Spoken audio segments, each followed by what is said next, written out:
మరి సువార్త క్యాంపు నిర్వహించడానికి ప్రభు చెప్తూ ఉన్నారు.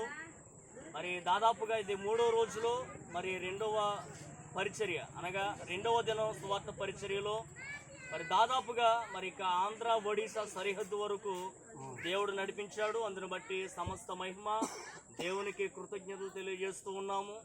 మరి విషయాల్లో మరి పరిసర ప్రాంతాల్లోనికి మరి మనందరిని కూడా నడిపించినటువంటి సోదరులు మరి గంగరాజు గారికి ప్రభు పేరట మరి శుభం తెలియజేస్తూ ఉన్నాము.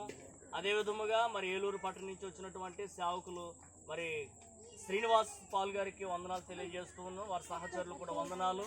మరి పరిసర ప్రాంతాలలో స్థానికంగా పరిచయం చేస్తున్నటువంటి మరి అయ్యగారు గౌరీ శంకర్ గారు కూడా వందనాలు తెలియజేస్తూ ఉన్నాము.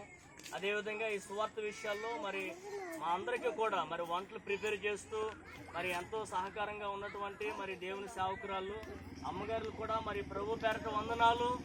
అదేవిధంగా హైదరాబాద్ నుంచి మరి సోదరుడు శ్యామ్ గారు కూడా వచ్చారు. వారికి కూడా వందనాలు తెలియజేస్తూ ఉన్నాను.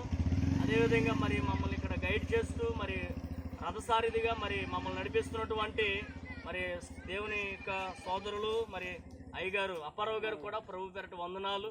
మరి పరిచయ విషయాల్లో మరి మా దగ్గర నుంచి వచ్చినటువంటి మరి అన్న మరి వెంకటరావు గారు కూడా ప్రభు పేరట వందనాలు తెలియజేస్తూ ఉన్నారు. మరి ఒడిశా సరిహద్దు వరకు కూడా ప్రభు నడిపించారు. ఇందుని బట్టి సమస్త మహిమ దేవునికే కలుగును గాక.